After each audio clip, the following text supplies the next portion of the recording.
welcome to episode 282 of Cinematary. I'm your host, Zach Dennis, and I'm here with Andrew Swafford, Ash Baker, and Dylan Moore. And in today's episode, we'll be talking about movies that we saw this week in part uno, and in part dos. Mixing it up. We're getting a little freaky.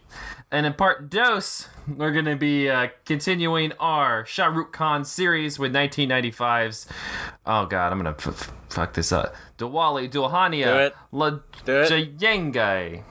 DDLJ! Maybe if you sang it, it'd be better. Yeah, Wikipedia says people call it DDLJ, which is enough for me to feel okay. DDLJ. All right, well, let's go ahead. Oh, shit, I got to talk about my movie. All right, let's talk about movies that we saw this week. There goes my segment. Oh, shit, I'm on a movie podcast. Let's talk about some movie. Well, I just remembered the movie I have to talk about, and I don't care enough. All right, so I'll kick off movies that we saw this week. I caught 1917 as any white male above the age of 40 will say is the greatest movie they've ever seen in their lives. It's like you're there. It's like you're there. It's just, I remember the war so vividly. It's World War I. It's directed by... Harvey Firestein goes to World War I? What's that say? I went to war. There you go. Oh my god. But if he was in it, God rest his soul, that'd be amazing. Honestly, that would improve the quality of 1917 if Harvey Firestein was in this movie. It's directed by Sam Mendes. People know from the last two James Bond movies, American Beauty, the one with Leo and Kate Winslet where they have a bad marriage, all those ones. And this takes place during World War I. And pretty much the crux of the entire story is you have these two British soldiers who have to race from one point to another point to alert the other British soldiers that the attack they're about to do on the Germans is a trap, and that they need to pull back. So they have to cross all this land. And one of the soldiers, his brother is in this other battalion. So he's this, I guess that's kind of a shitty thing. They're like, all right, this guy's going to really book it because his brother's going to be over there. And so...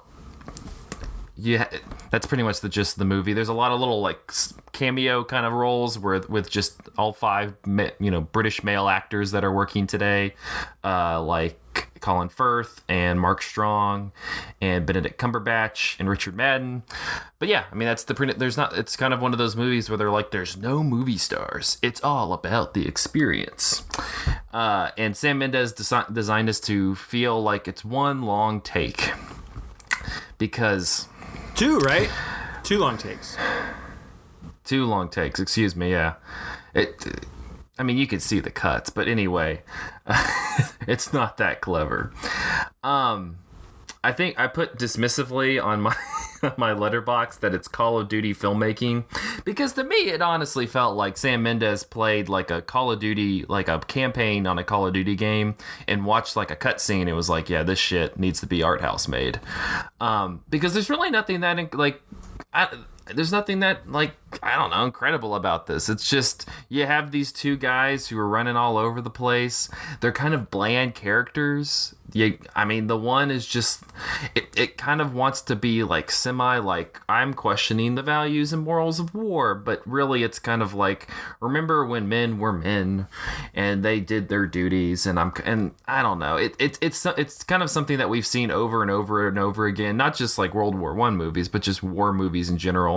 And the one thing I kind of wanted to take away, because this is something that a lot of people have been talking about, is relating this to being a video game, which 100% is true, because for a lot of the movie you have kind of that behind the back, behind the soldier or shoulders, and kind of forward medium shot facing, like that's kind of how he positions the camera while the two guys are kind of running around, and it gives you kind of this first person POV or even third person POV, as if you were playing like a Call of Duty game or just any other kind of first person or third person shooter.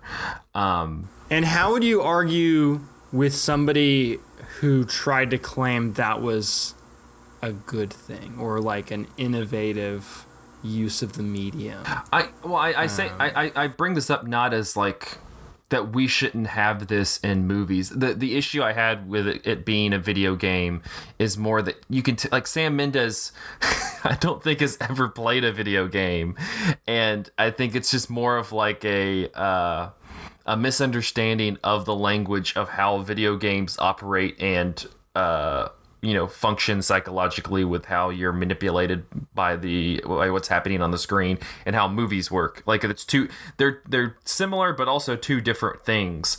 And there's something about there's something in the psychology of holding the controller and having the ability to have agency over that person in a video game that brings a lot more of the emotional pull into a story. Like if this was a video game, it would be a lot more effective, but because it's working on in the functionality of like a movie, it just feels very limp. It doesn't feel like there's any momentum. It doesn't feel like you're connected to these characters at all.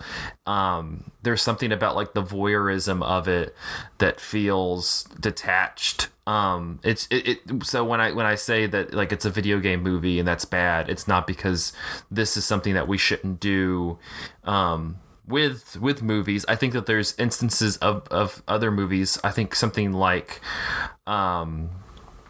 like where you take the elements of like what works well with video games. I'm thinking of something like Nerve, where it's manipulating you with like the ways that video games are so effective, and it's coming from an understanding of how those work, while this just feels like an old guy trying to do kind of a trick with the camera, and doesn't really understand that the difference in agency between the viewer and the player. And so that's mainly where my issue lies with it being a video game movie. The other thing where it kind of wants to be like an anti-war movie, it's not at all. You can tell it's really wanting to be. It has the one character who's kind of the main character, played by George McKay, who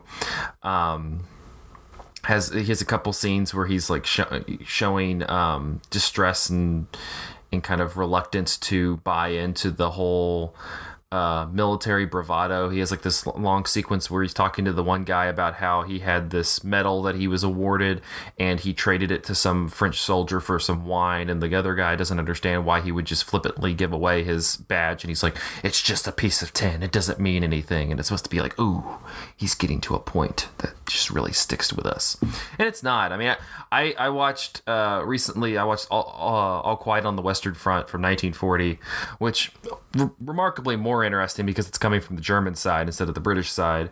But I think there's so many, not only just war movies, but World War I movies, whether it's All Quiet on the Western Front or Paths of Glory or Life and Times of Colonel Blimp, where you're getting a much better anti-war narrative that's also kind of understanding what is meaningful about this war compared. Like, I think a lot of people also were like, oh, it's World War I, it's not World War II, it's kind of different, and they are very different, but it's also because of the psychology in both of them. World War I is much more based in this kind of territorialness, while World War II, Nazis.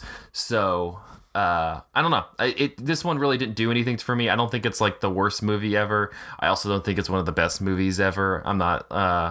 To talk about the anti-war-ness of it, I'm having a hard time trying to imagine how this story about soldiers trying to deliver a message across enemy lines has any sort of relevancy or potency to the way we do war now.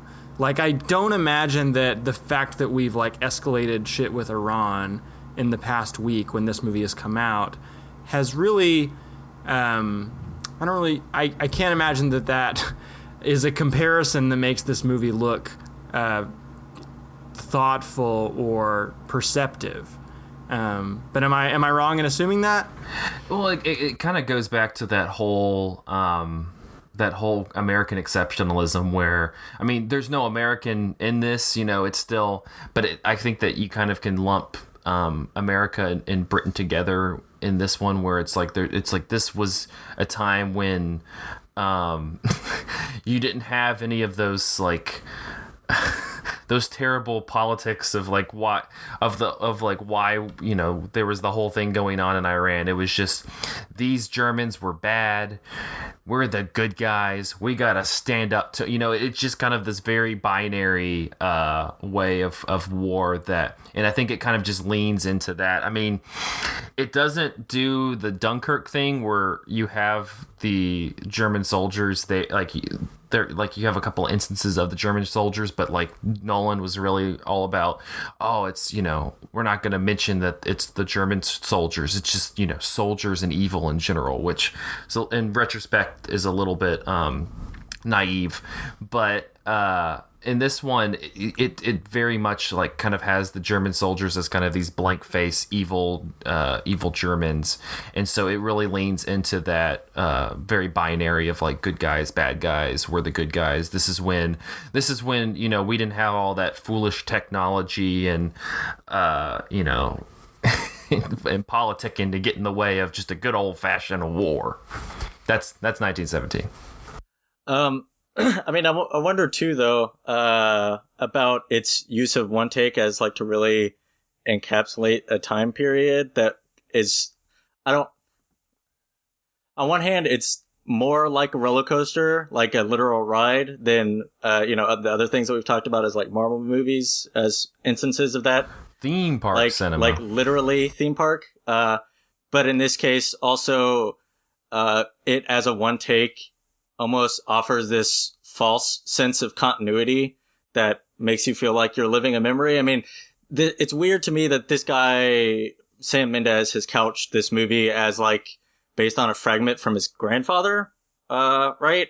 And I don't know if that's supposed to lend it. I don't know how true that is, considering how much like this is to other war movies, and in that same way, how much credence and reality that is actually supposed to hold for us as being based on his grandfather's war stories, ramblings. I'm not really sure. Like, there is a quote unquote, soft heart to this movie in a way, because they give the main character that moment at the end. I don't know to spoil it or not, but it's just a weird thing to me. So I to your point, Andrew, about how this is supposed to fit in modern times of how war's done now, or barely done now, and it's almost unnerving to me that this is supposed. We're done like on this like very low hum all the time, and that it's not like we're even doing it from the perspective of a civilian. It's just.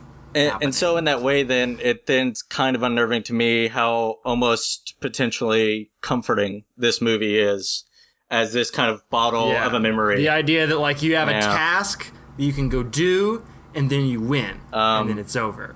Like that is not the way. I mean, it tries to point to certain levels of futility. Like he makes the mission happen and he stops it, but the guy who he gives it to is grumbles and says he's going to stop it for now. Next week there'll be a different order. But, I don't know. I mean, it is so centered on this certain, it tries to center on this point of view that it's... No, it's completely binary. It's completely, from point A to point B, and it kind of wants to, have... I would say it wants to kind of have this middle ground, but it never really does. Because, like I said, the German side is never given really any agency. They're just these blank-faced villains, and you don't even. I mean, they're technically on French territory. That's where the battlefield is taking place.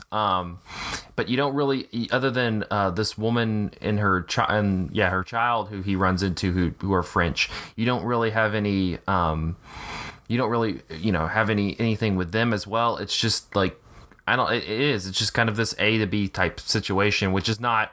Which, again, to your point, Andrew, is not what It doesn't have any of like that middle ground of what's happening when the person is like, oh, we need to attack these people, and then B, that person is attacked and killed. It's like that's what they want to focus on. They don't want to focus on like all of this middle ground where it's like, oh, you killed a bunch of just harmless citizens. Oh, you did this and this and this that caused socio-political stuff. It just doesn't want to. It's all about the binary. So to that point though, of it being binary, it's like it's so like on the surface of an aesthetic that it doesn't, as you say, like incorporate larger political machinations because it's trying to stay literally with these two characters the whole time, that it doesn't invest it with things from the outside in the same way, other than like just in time, like bits of emotional information about their past that's supposed to immediately invest us into these characters, about that one guy's mother in the orchard that they walk through, and then what happens right after that. But no, like seriously though, to that point, right before he meets the French woman with the baby, that it's not surprising, but it is interesting that it decides to highlight how beautiful these destroyed ruins of this town are. Because at that moment, when he wakes back up, right after he gets knocked on the head, loses his hat and gets a bloody wound on the back of his head, the guy wakes up, and like flares are going off. He sees the guy that knocked him out is dead, and the flares are coming down, and it's like the sweeping music that I swear sounds exactly like from Lord of the Rings, like when they go into like the forest, the beautiful elf forest or whatever the hell, and it's like and it's like you just see these ruins of these destroyed town, and it's supposed to be this kind of awestruck beauty as he walks to this flame, and he's in terror of his life, and that he sees this church on fire, and there's just a lot of things that it's like trying to do on an aesthetic level that seems like, I don't know.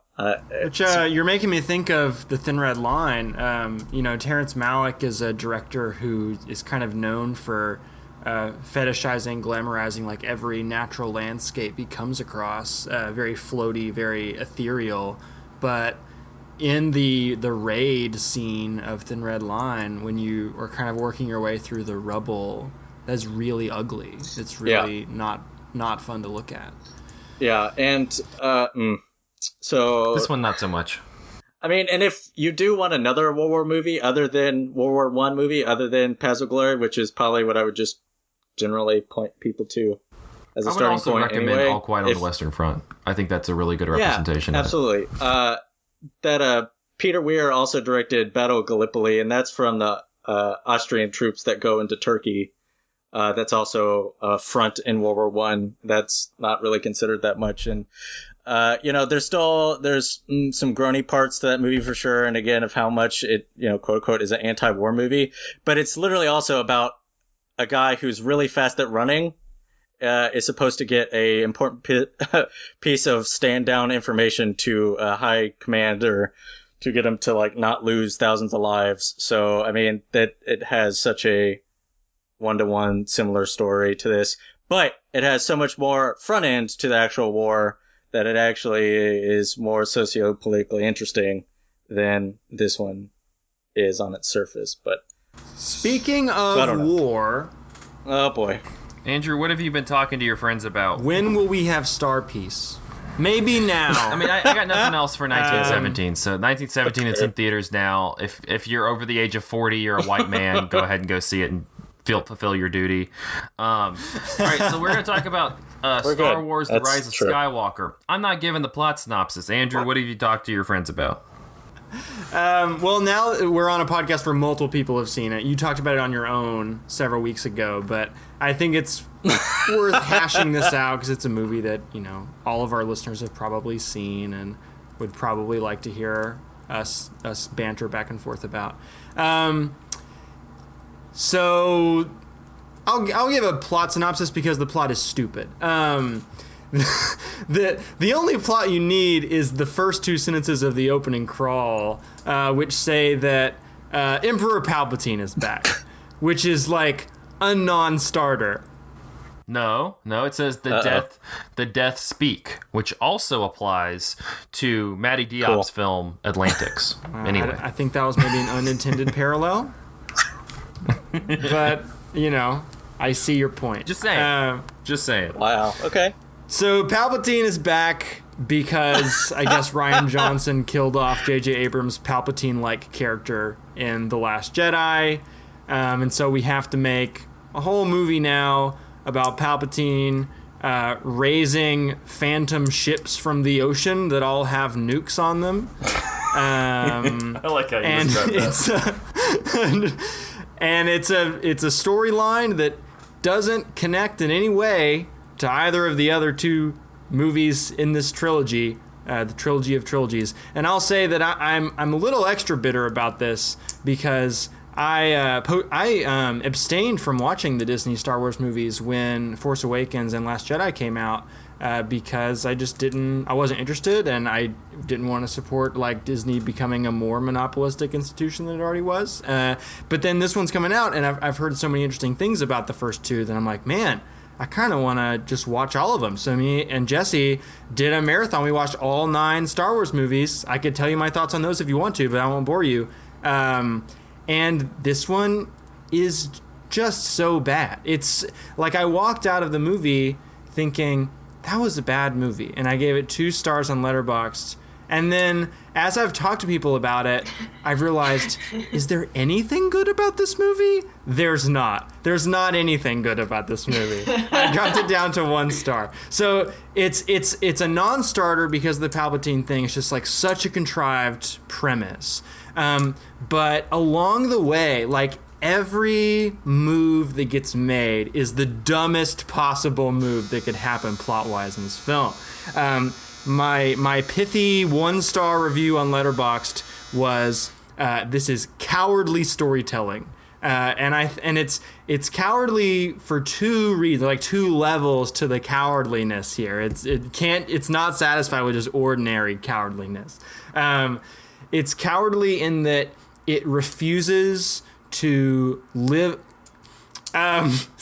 So it's cowardly in that it refuses to take on any of the challenges that Rian Johnson, hands to the next director in The Last Jedi. He really tries to take Star Wars into new territory, tries to challenge some assumptions about Star Wars, tries to encourage people to make these movies in a new way. And J.J. Abrams is like, no, I'm just going to undo all the things you did in that movie.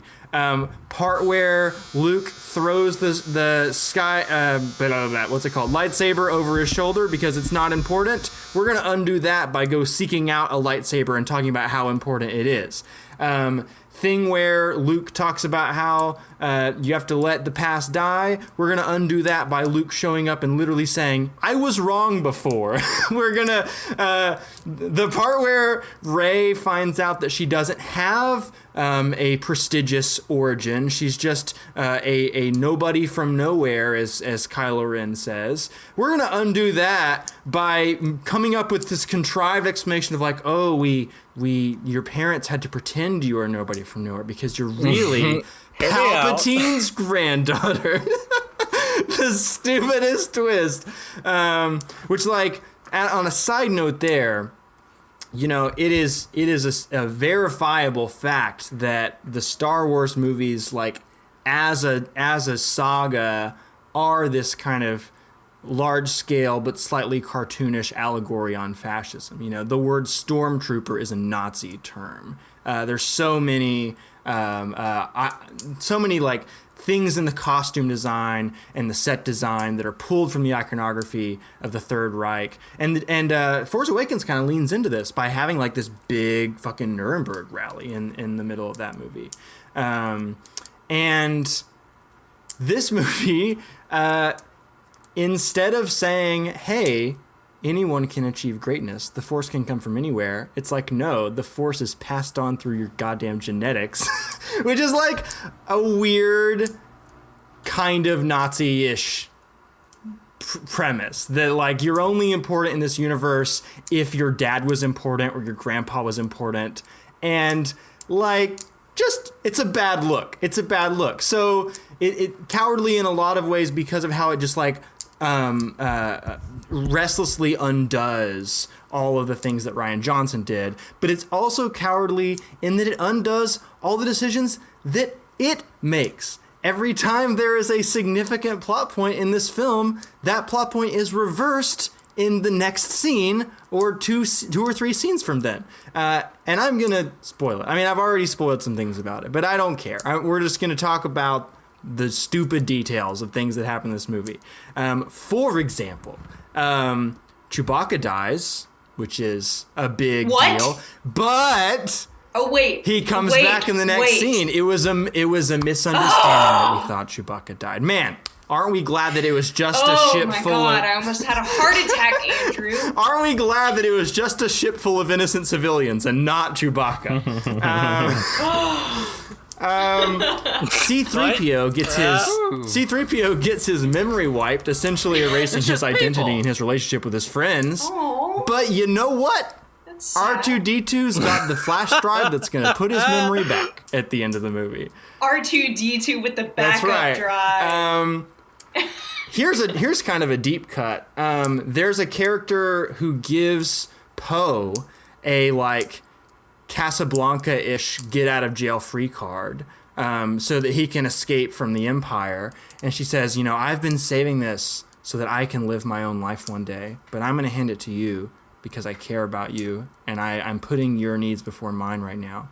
And so he takes it, he leaves, he flees the Empire, and then wouldn't you know it, at the end of the movie, she fucking comes back. Because how did she get out? Without her get out of jail free card? Who knows? Who cares? It doesn't matter. She just did it.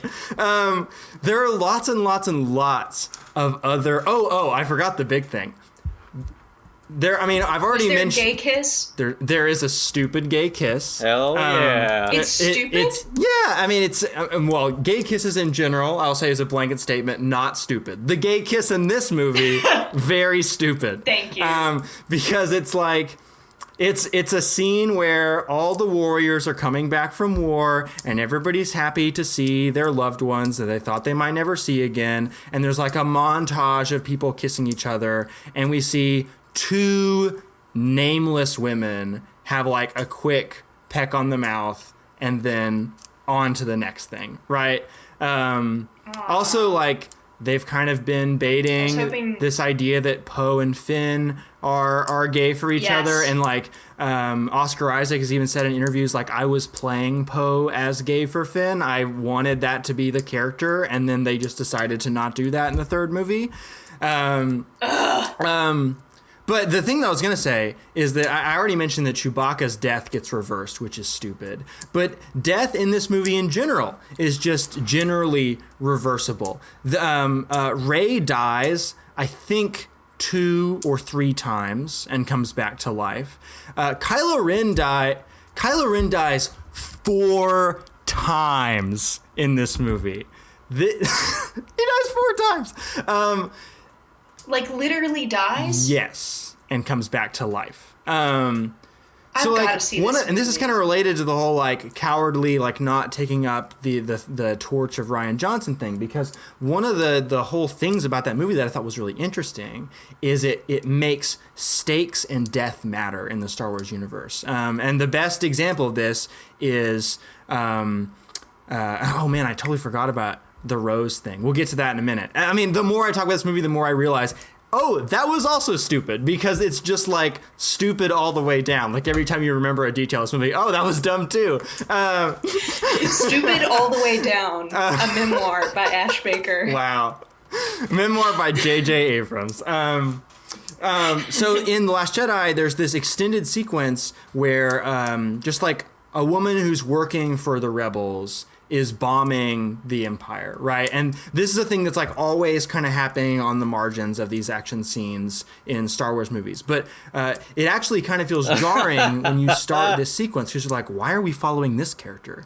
This character doesn't matter. But it stays with her for like I don't know, maybe 10 minutes. And when she, like, this things goes wrong with the bomb, and the bomb explodes while the bomb is still in the ship, and she explodes with the ship, and she dies. And she's just a random, like, nobody grunt in the rebellion, but it matters that she dies. You get emotionally attached to her. You have empathy for this character, and you realize, like, oh, in every Star Wars movie I've watched, there's just, like, dozens of people being picked off on the sidelines at all times, but the person I care about survives, so who cares about them, right?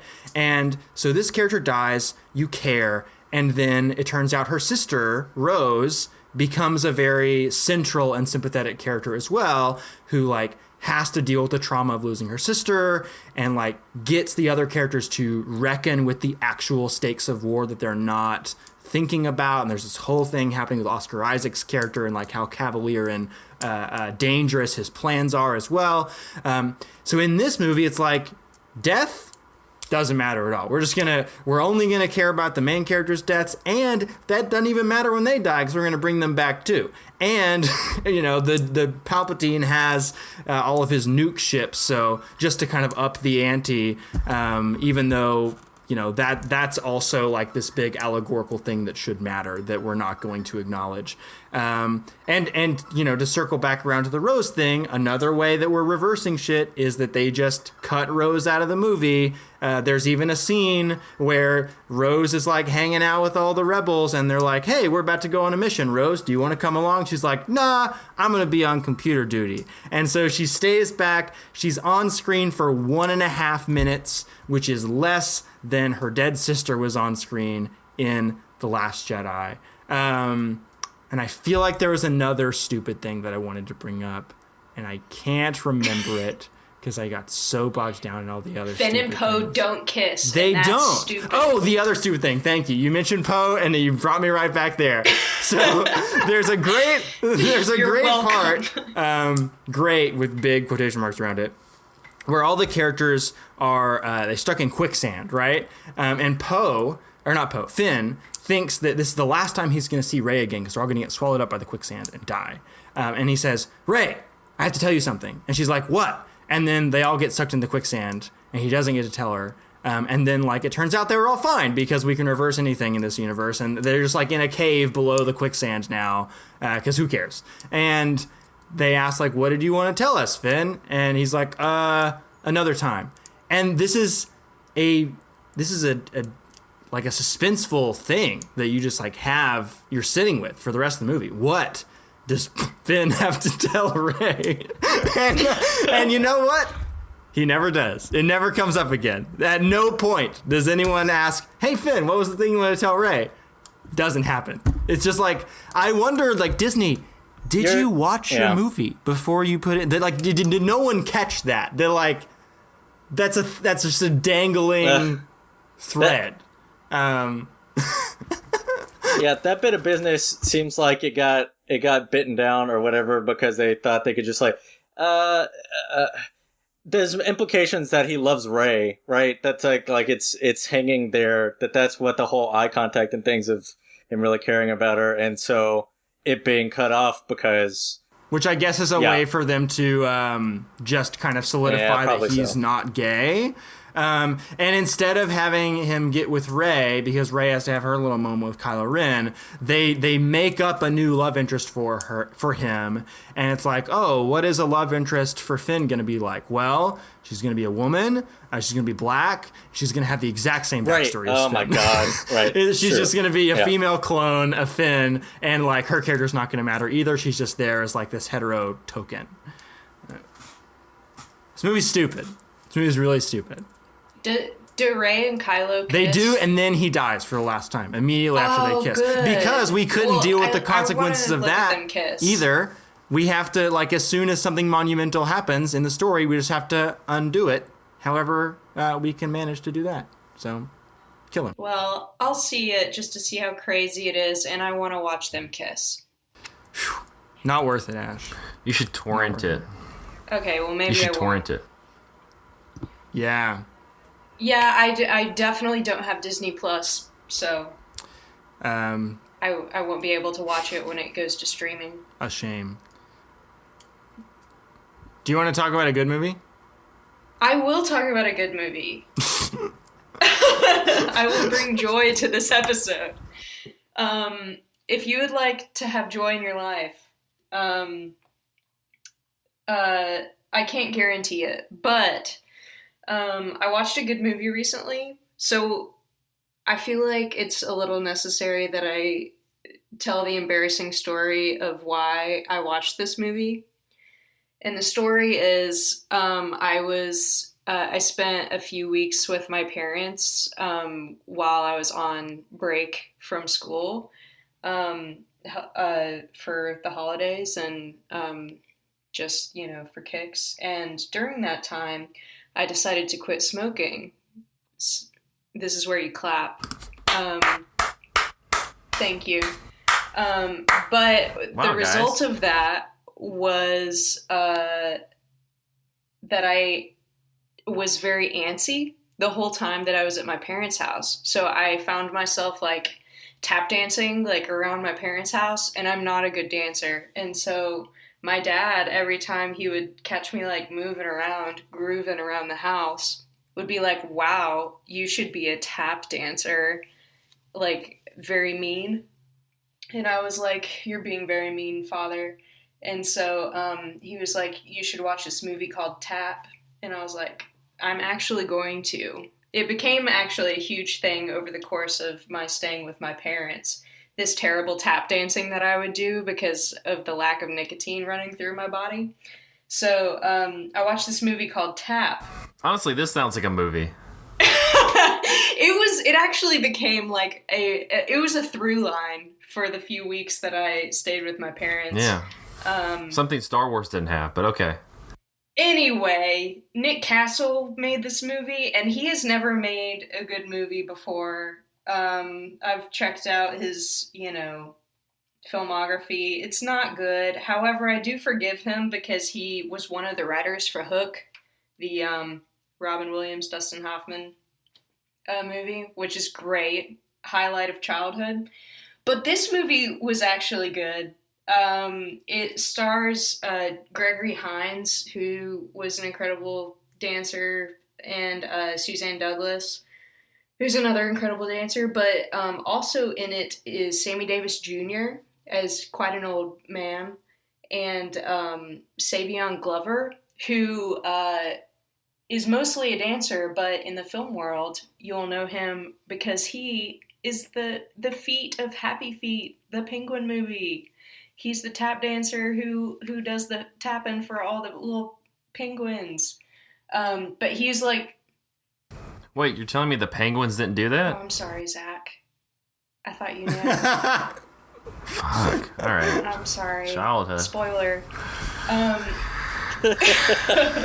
But anyway, Savion is like he's like a little kid in this movie. But anyway, it's about Gregory Hines' character is like released from prison, and he comes back to his dad's old place, and his dad was like, his dad was like this famed tap dancer who Gregory Hines' character, Max, is like living in the shadows of, and like Sammy Davis Jr. and like this like gang of old tap dancing men are like, always saying, oh, like, he's got his dad's genes and like he can tap dance and all this stuff. And it just really stresses Max out. And he's like, sort of, the whole film is about him sort of reckoning with wanting to live like an artist's life or not. It's sort of a movie that sort of defines like the act of dancing as separate from like dancing as an art form. It's really interesting in that way. Sammy Davis Jr. keeps calling Gregory Hines' character a hoofer. He's like, he's a hoofer. And he like goes to this like hoofer club to like tap dance. And I don't even know what that means. Because the shoes, hoofer. It's like they got hooves. It sounds like there's another connotation, anyway, but okay. Whatever. But anyway, so like Suzanne Douglas is choreographing like a Broadway show, and there's tap dancing in the Broadway show, and there's like this distinction between like dancing as art, dancing as music, and like dancing in this like very structured like made for the stage type of a way. And Gregory Hines is sort of reckoning with like, do I want to live in my dad's shadow? Do I want to dance? And then like the reason he had gone to prison in the first place was for like being a burglar, basically, and the people he had burgled with are trying to get him to like steal more stuff. And so he's like dealing with all these things, and it's very good. The music is great. The dancing is even better. There's this one bit like on a rooftop in New York where Gregory Hines and Suzanne Douglas just like absolutely shred, and it's awesome. I love it. I'm a terrible dancer, but it just makes my heart happy. That's all. I think it's on... I think we rented it on Amazon Prime. So it's very good. Did you ever learn how to tap dance from the movie, and then like you got better, and then your dad was like, you know what, so you're a good hoofer, and then you were like, thanks dad, and then you hugged, and then the camera like panned out, and then you were a happy family? Unfortunately, no. My dad told me to stop because I was going to wear out my shoes. So... And also, I think I was annoying the shit out of him. That's so much funnier, though. Also, I'm just a bad dancer. I'm not a hoofer. Oh, well. I ain't no hoofer, You ain't Daddy. no hoofer. But it's great. And Sammy Davis Jr. also dances in it. And man, is he old, but he can move. All right, well, I want to wrap it up because going long. We're going to take a break. We're going to get into some real tapping after this. Hey, Cinematary listeners. Andrew here. During this break in the show, I'd like to mention that Cinematary does want your money. You can give us your money at patreon.com/cinematary, where you can chip in a small fee of about $5 a month, you know, the price of a fancy coffee, in exchange for shout outs in every episode, the opportunity to choose movies we cover on the show, and bonus episodes every month in which we talk about more movies as well as other miscellaneous stuff. In the past, we've just been humbly asking for you to share the show and engage with us, and we would still love for you to do those things. You can tweet us at Cinematary, send us an email, zach@cinematary.com, leave us a review on iTunes, all that stuff. But Cinematary has grown a ton in the past few years due to the hard work of a bunch of writers, myself included, who haven't been paid for their labor, which is sadly a pretty normal thing. We record things and write things for free, you listen to and read them for free, and the only people getting paid are like Apple and Google, which is depressing. So, if you appreciate what we do, if you feel like there's some sort of value being exchanged here and you'd like more of it, help us normalize paying people by going to patreon.com/cinematary and chipping in $5 a month. We would truly appreciate it. Thanks for listening. Now let's get back to the show.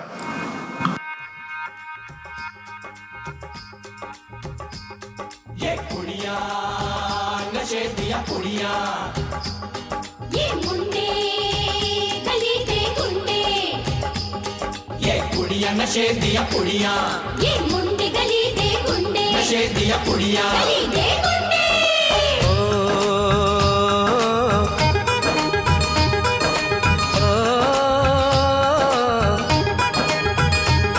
Mehndi लगा के रखना डोली सजा के रखना मेहंदी लगा के रखना डोली सजा के रखना लेने तुझे ओ गोरी आएंगे तेरे सजना मेहंदी लगा के रखना डोली सजा के रखना ओहो ओहो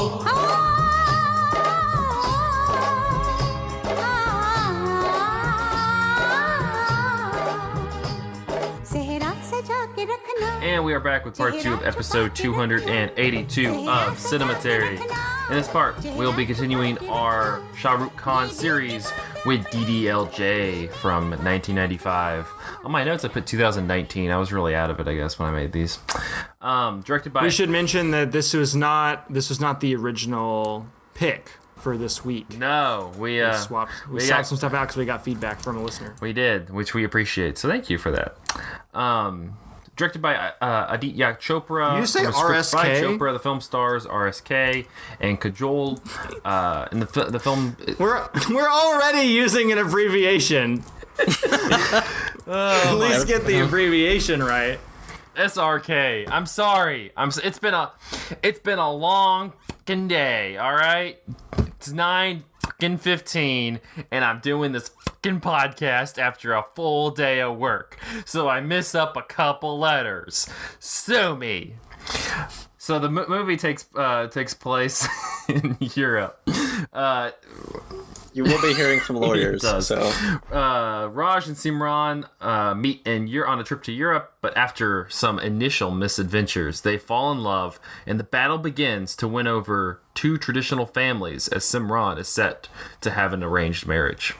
The movie became the highest-grossing Bollywood film of that year and one of the most successful Indian films in history. As of 2019, over 20 years after its first release, it is still being shown at the Maratha Mandir Theatre in Mumbai. For 3 years, Chopra worked on the story that would become DDLJ before approaching his father, who was a well-known director and producer, to direct it. His father didn't want to do it and tried to persuade his son to do it himself. So he wanted to make a wholesome film that people could watch repeatedly. He wanted to diverge from the typical plot line of the time in which lovers run away when their parents object and show that if their love was strong enough, the parents would eventually understand. Aditya originally wanted the film to be about a relationship between an Indian and an American.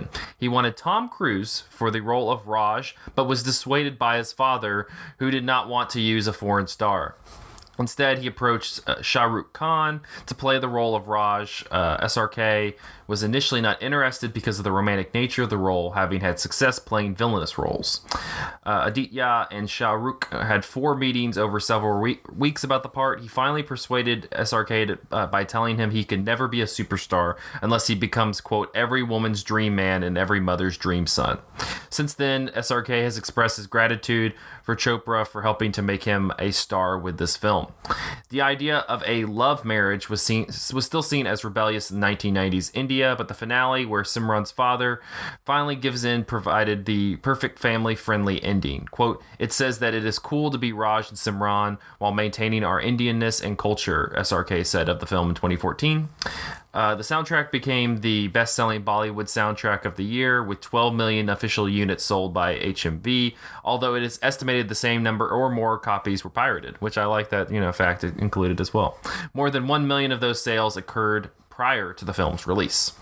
Scott Jordan Harris, writing for Roger Ebert's website, says the film's popularity lies in its ability to effectively convey two opposing themes, appealing to different portions of society. He said, quote, it argues that we should follow our hearts and chase happiness wherever it leads, regardless of the obstacles in our paths, while simultaneously suggesting we should respect the ways of our elders, particularly our parents, and do nothing that changes their will.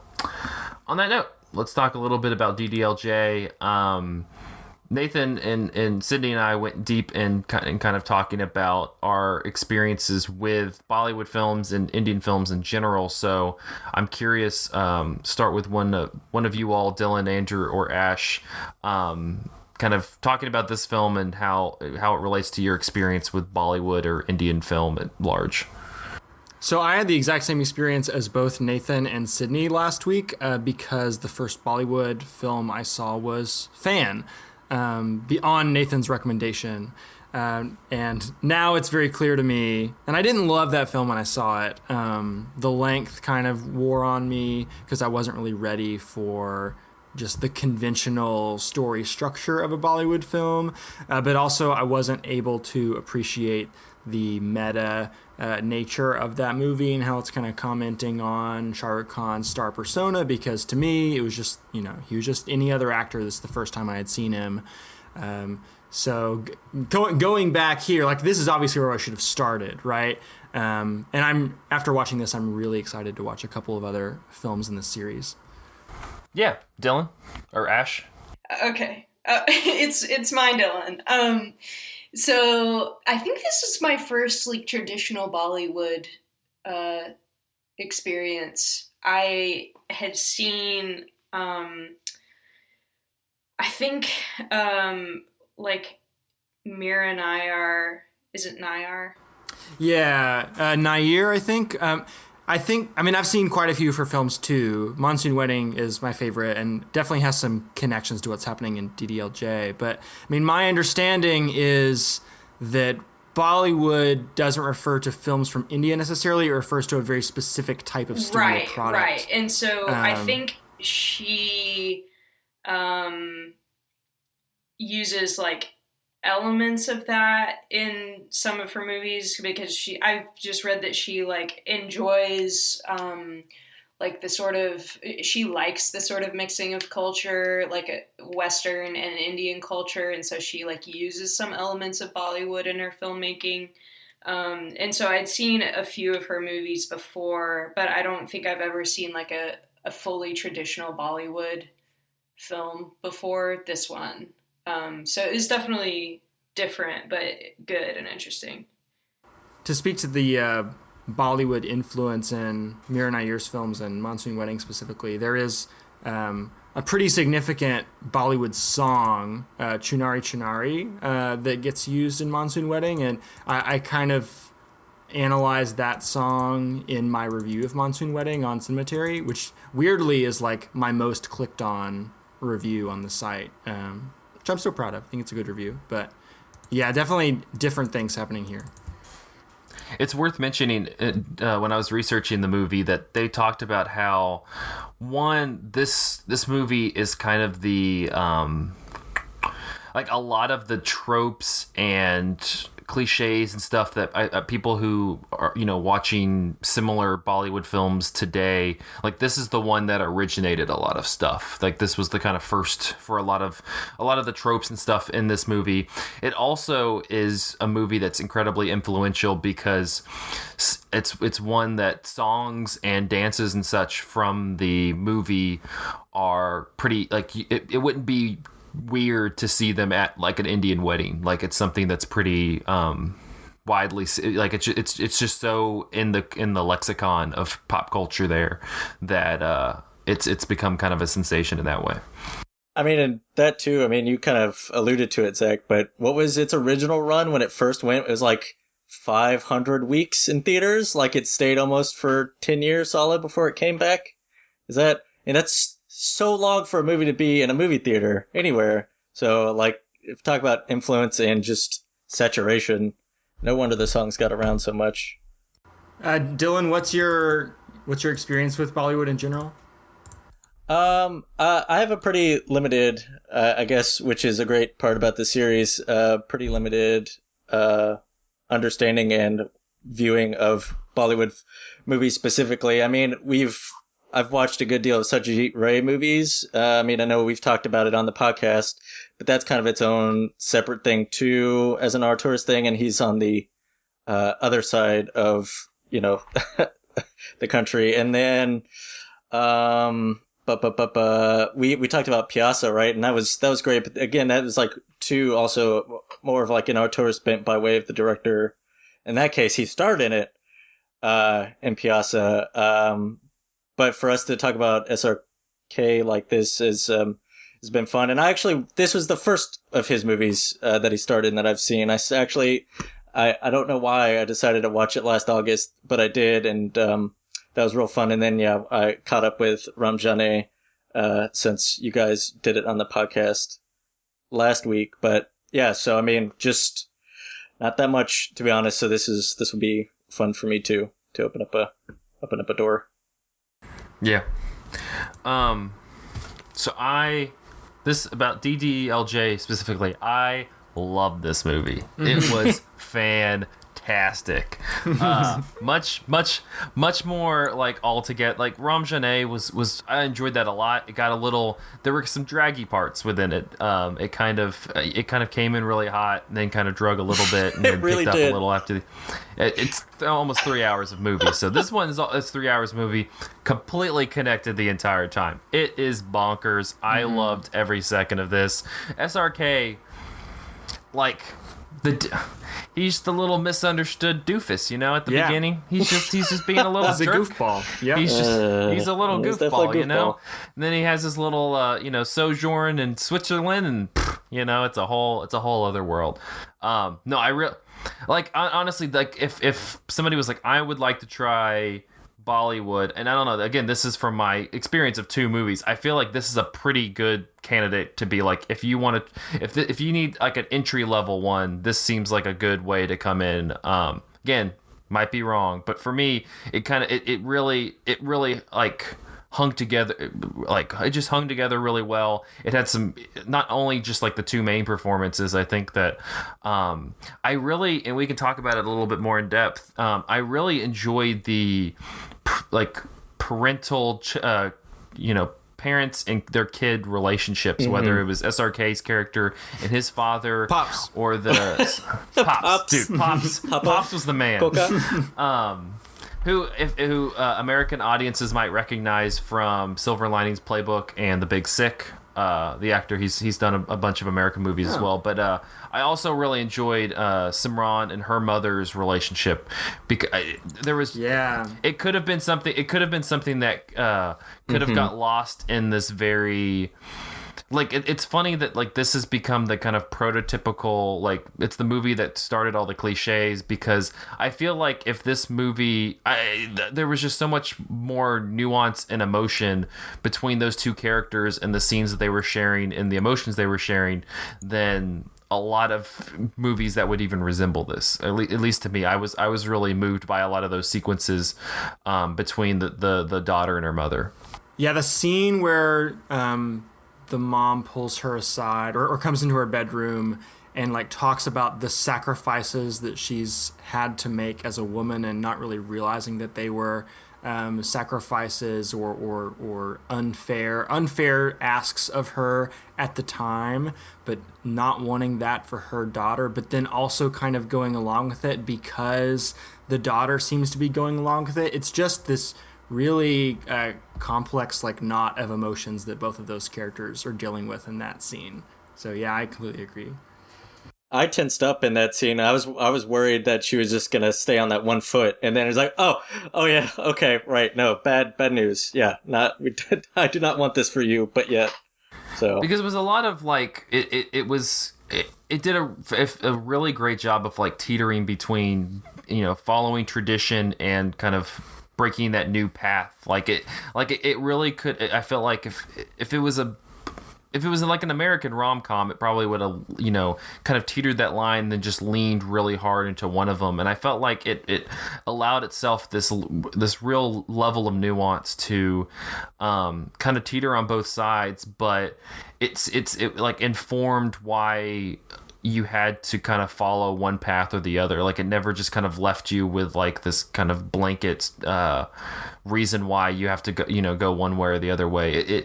It allowed you some kind of even the father, Simran's father character, who could be seen as kind of one note the entire time, as just being like kind of just having an angry look at the whole predicament. There's that scene on the rooftop, kind of about 3/4 of the way through the film. It's during a dance sequence, and it's like this. You have this whole kind of back and forth between the groom's party and the bride's party, and he steps up there, and it kind of seems like everything stops at a standstill. But there's like this really kind of lovely sequence where he like sings to his wife and about how much he still sees her as beautiful and loves her. And it's just kind of there's this sweetness to it. There's like this natural emotion to it that I found really endearing. I'll be quick. I mean, to your point, Zach, that the tension in the movie is able to handle it because all the characters feel like pretty full characters. I mean, the movie opens up on the dad and him like mourning while he's feeding pigeons in London, of like wanting to go home and missing his home. So when he gets this news about his friend and, filling this fucking promise of an arranged marriage, that it's like, it's messed up, and, we get the rest of the movie to figure all that out. But, it's understandable. You almost get it from his point of view, and the movie does a good job giving you these different points of views and making them feel full, if not in conflict also with each other. So, sorry, what were you going to say, Ash?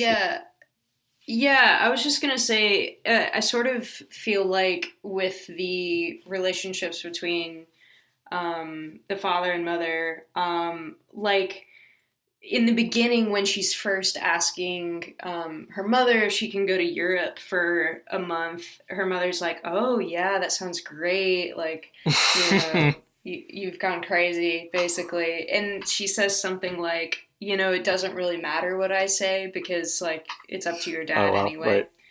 And so... I mean, she first makes a joke out of it, right? Where she's like, tells the younger sister, can you call a doctor? Well, why do you... Because she's crazy. Yeah. Like, oh, okay. Yeah. Must have a fever. Right. But it's like, so, you get the feeling that, she sort of says that because she knows that the father's going to say no or whatever. Right. And so she like gets down on like her knees and prays that like her dad will be in a good mood. And of course he's not, because, Raj has been crazy or whatever at the, gotten the beer and broken the statue or whatever. But then, like, she makes, like, a really good case of, like, why he should let her go, She's like, I've never caused you any trouble. I'm about to go to a country I've never been before to marry a man I've never met. Like, give me, I forget how she puts it, but she's like, let me have this 1 month of my life. And I was like, damn. And he's like, super good scene. Yeah, great scene. But he's like, that makes some fucking sense. And so he says yes. And like it makes sense, in a way, because she's made a really good case that he says yes. But, going into it, you're like, no, there's no way he's going to say yes. The mom and the sister are like making jokes like, there's no way your dad is going to let you go. But, and it sort of reflects, like, I guess when you're just talking about the idea of, like, the filmmaker, and just, like, wanting to make a movie about, like, adhering to tradition and respecting your parents, but still, like, going your own way. It's sort of like, that scene, and then, obviously the end, he, like, changes his mind for his daughter. It's like...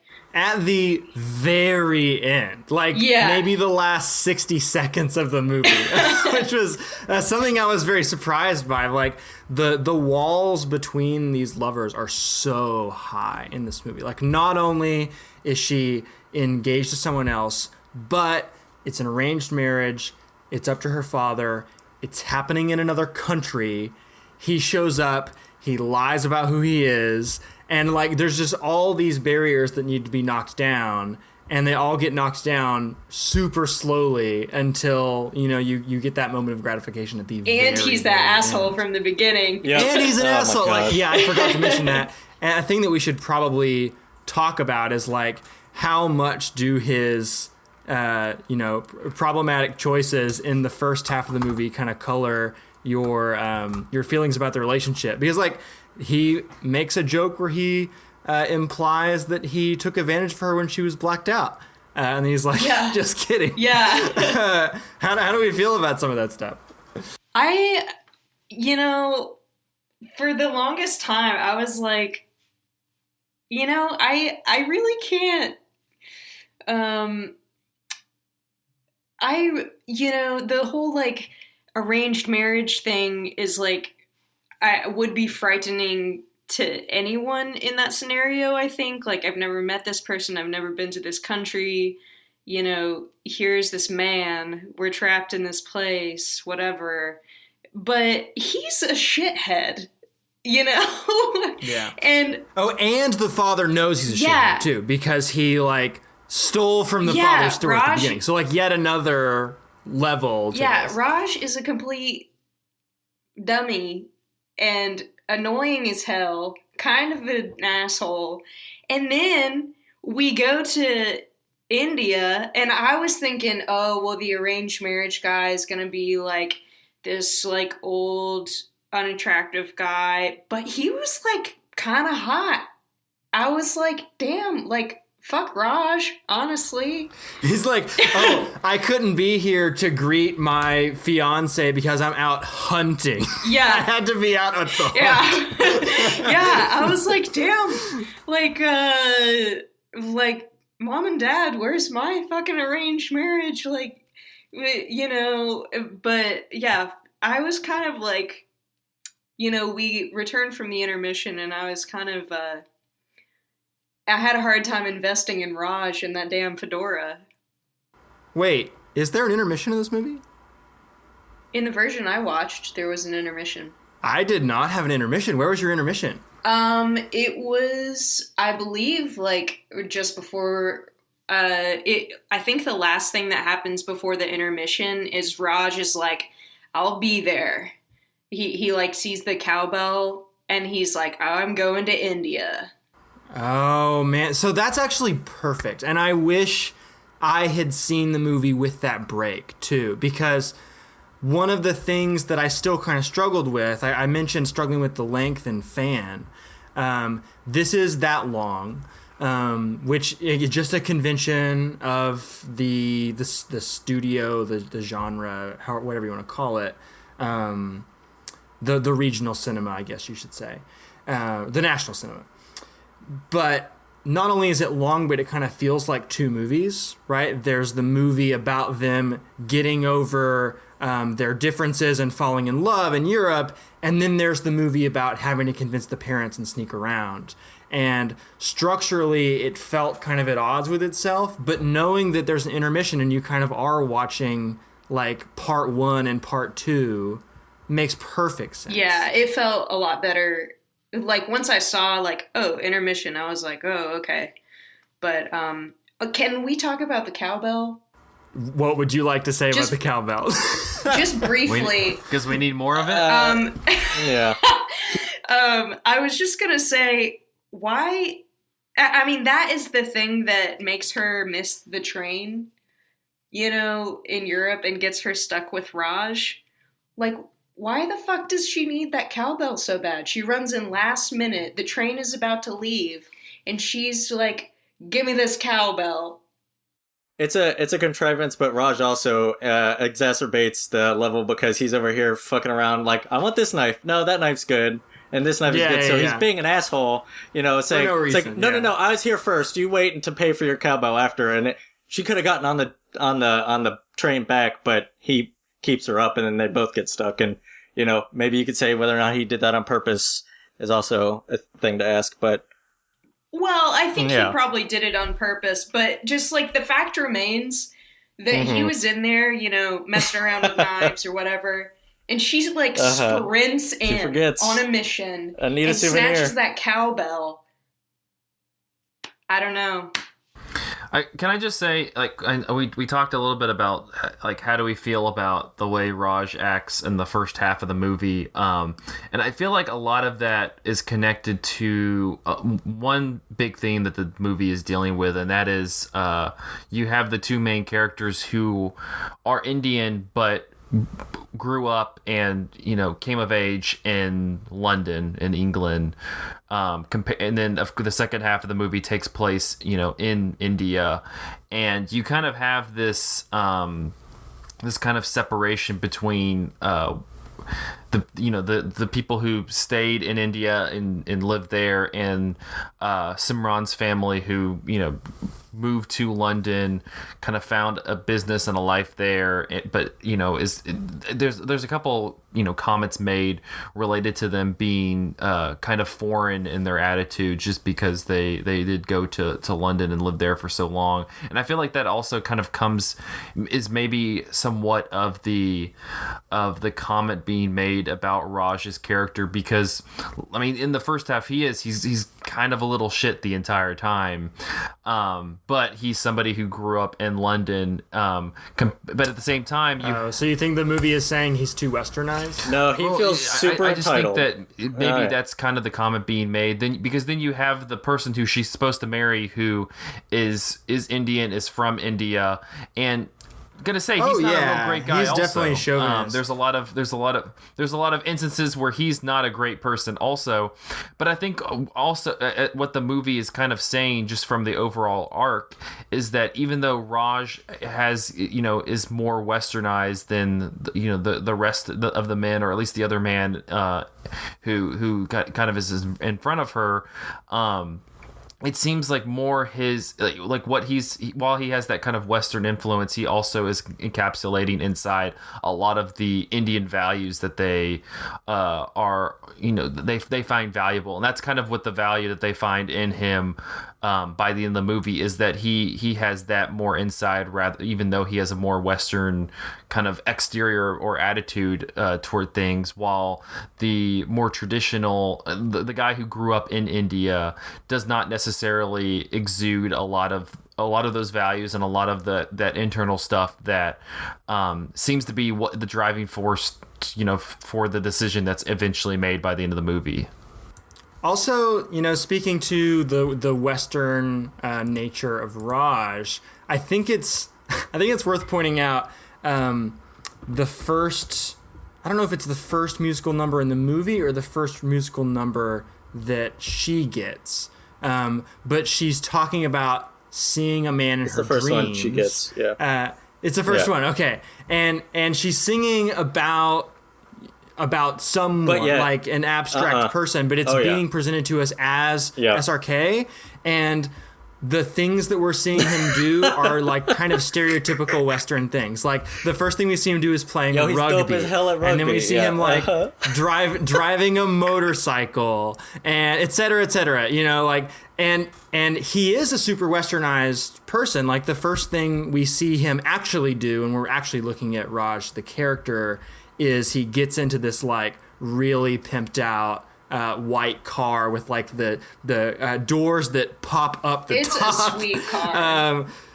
But he's like, he's also late to graduation, right? Because he's like been partying all night, and he was sleeping on the pool surrounded by empty beer bottles. But like so he is like this really Westernized dude, but he's like embodying all the worst aspects of the culture, but she's kind of imagining this like good version of that. And to go back to your point, Zach, of like, oh, we see this like really traditional Indian dude that she's arranged to be married with, who also has like a lot of toxic stuff that he's that's going on in his head.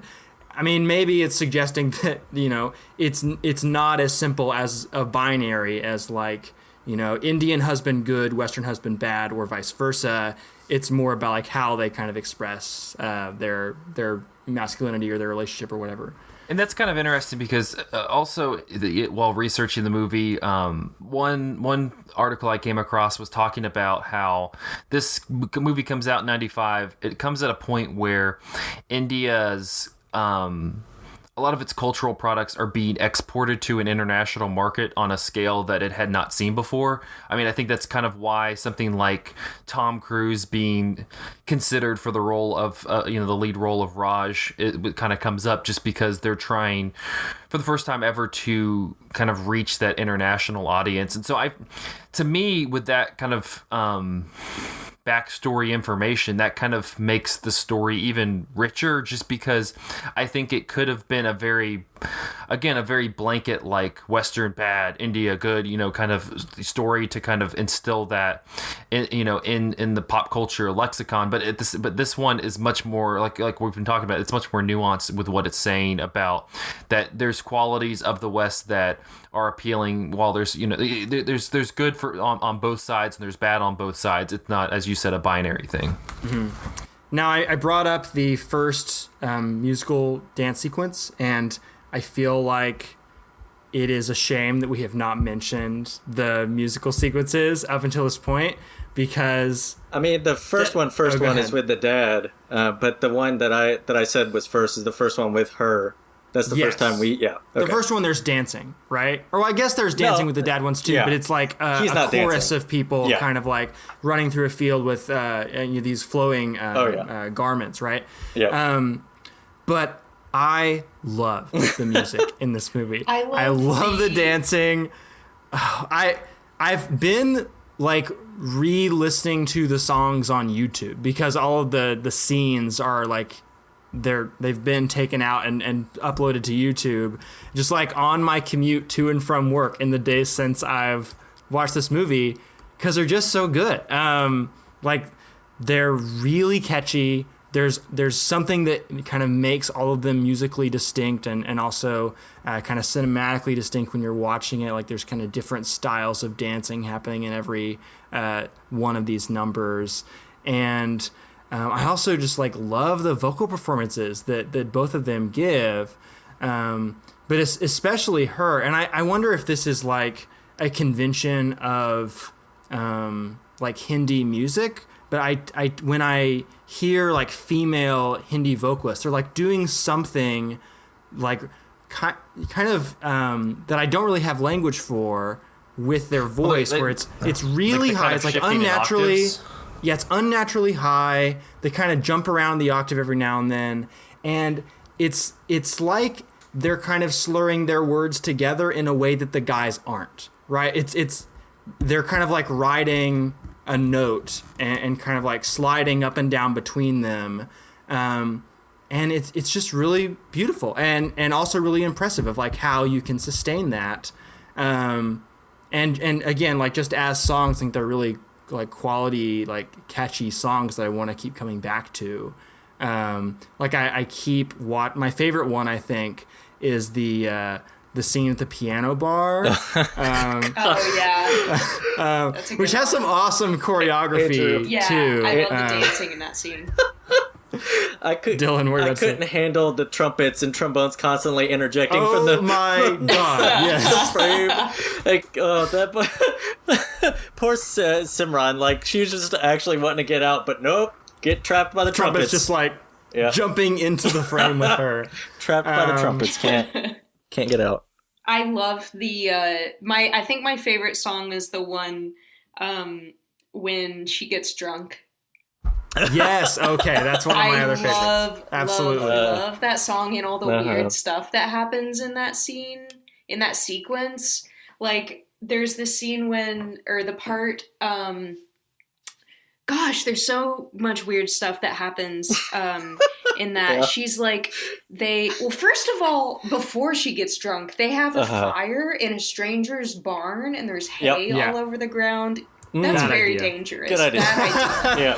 Yeah. But anyway, so she gets drunk, wakes him up by like jumping out this haystack. Yeah. Like doing that. She's drunk the entire bottle. Oh, wow. Yeah. Was it bourbon? Is like drunk Cognac, for an entire day or something? I don't know. And part of that sequence is like that cuts to like them on a snowy mountain peak. Yes. Oh, Jesus. It starts talking snowing. about how much she wants to have sex with him. After she steals a dress, right? She steals a dress. She breaks a window, steals a very great. She looks great in that outfit. Also, the boots and the dress and the hat. And it's snowing. She's like throwing herself at him, and he's like, no, which is sort of surprising. That was like a surprising moment for his character for me. But then I think my favorite part was when she's in the pool and she like pulls him backwards into the pool and like literally rips him out of his shoes. Like his shoes stay, but he goes. Like his shoes stay on the side of the pool. What a she cartoon pulls him moment! straight out of his shoes. So good. I love that song. Yeah. I mean, that sequence then turns at that moment, right, to where like she sobers up and then he drinks whatever the hell bottle. Exactly. And then... I mean, it's the call and response is like, I want to dance with you, I want to have sex with you, and the other person says, no, no, no, no. And then in the last half of it, it's him saying, I want to dance with you, and her saying, no, no, no, no. So yeah, there's like this push and pull happening, and he's starting to develop a heart, like you said, Ash. But then like in the next scene, he does the worst thing he does in the whole movie from my perspective, and yeah, I mean, that is very much where the character relationship is sort of at its most volatile and uncertain. But it is, like, kind of hilarious. I mean, it's bad, but it also is a hilarious scene when he's like, I know my eyes are lying, but are these love bites lying? Oh, my and, like, God. rips his shirt Gosh, yeah. So it's kind of... Ash, I think that we were on the episode about Police Story together. Last year. I mean, this is our actor series for this year, and I was actually thinking about Jackie Chan a couple times during this movie. I mean, Nathan last week said he reminds that SRK reminds me of Jerry Lewis, which there are moments in some of like the facial expressions he makes, and how he's kind of like bobbing his heads like at people, at her specifically when he's like.